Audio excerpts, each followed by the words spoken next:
My first wife was crazy. Yeah, insanity does tend to put a damper on relationships. When I first met Jan, we were over at that Mexican restaurant. So anyway, I noticed she had a prosthetic leg. And so we got to talking, and then we started dating, and she started making these really bizarre requests during sex. Like what? You know, she wanted me to spank her or hurt her in various ways. Oh, so she was into that kinky shit. You don't know the half of it. Ah, she even wanted me to make her bleed. Whoa, that's way too freaky for me, man. Well, with her, you have to factor in the insanity. It was too much for me, too. I really didn't want to have to do that to her. But even with all her personality quirks, I ended up marrying her. One night, I was using a saw to cut some wood when I accidentally cut the tip of my index finger. I was examining the wound when she came into the garage where my workshop was. She knew I had hurt myself and she needed to have sex right then. Wait a second, how did she know you hurt yourself? She was highly empathic. Anytime she was around somebody, she could feel their pain. And she loved it. She practically de-pantsed me right there in the garage. Factor in the insanity. Right. So anyway, after the sex, she asked if I could hurt myself like that more often. I had already shown myself to be squeamish at the thought of hurting her, but she wondered if I had the same qualms about hurting myself. You didn't, did you? I loved her. I felt it was my duty to please her sexually. I mean, what kind of a man doesn't enjoy being good in the sack? Being good in the sack is one thing, but deliberately hurting yourself to please someone else, that's a totally different matter. I thought the whole point of having sex was to receive pleasure. Now which one between you two was whipped? Ha ha, whipped. That's a real knee slapper. Go on with your story. She kept having me do that night after night, and eventually I got tired of it. No longer would I be a slave to the whims of a madwoman. So one night I told her I was done, I was out. You know, everything seemed fine. I went to sleep on the couch, and then I woke up tied to a chair.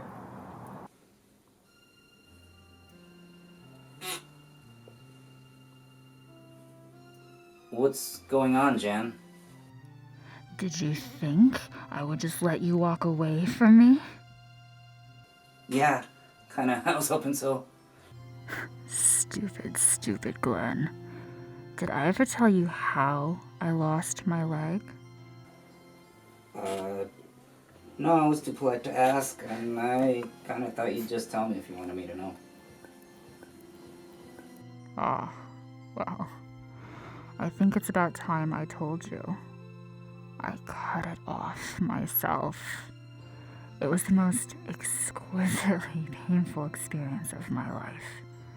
I even cauterized the wound myself, just to keep from bleeding to death. Excruciatingly glorious. At that point in my life, I had never felt anything better. I suppose with you, I've already learned to factor in the insanity. Oh, you haven't heard the best part yet.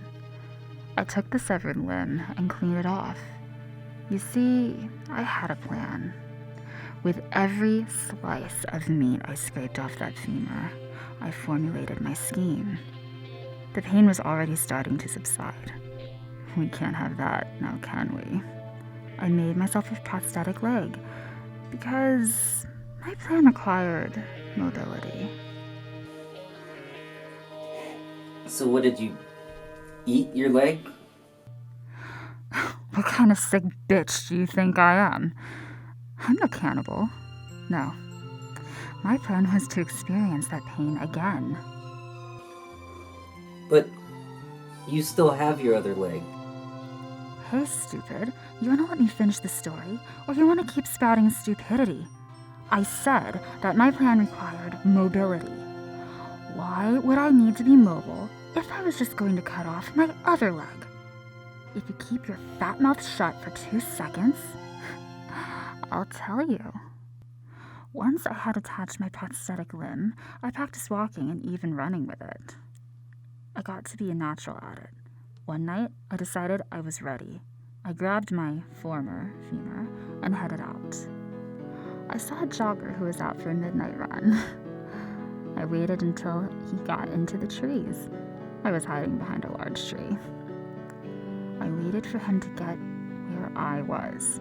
The moment his head was in view, I bludgeoned him with my femur. I only wanted to take him down. I needed him to be alive for my plan to succeed.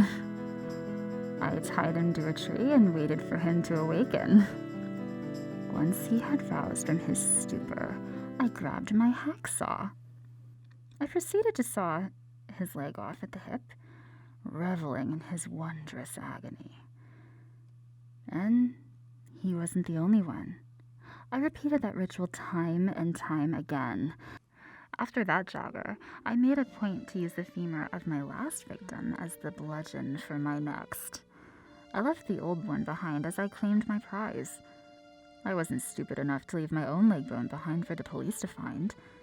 DNA would link the murder weapon to me, and I couldn't have that. The cycle continued for years. Then I met you. I thought perhaps that sex might be able to equal leg severing and endorphin release, but it was not to be. Especially with a wussed out chicken shit like you. So you're telling me your wife is the femur killer? What can I say? I know how to pick them. Well, while you're over there, can you grab me another beer? Yep.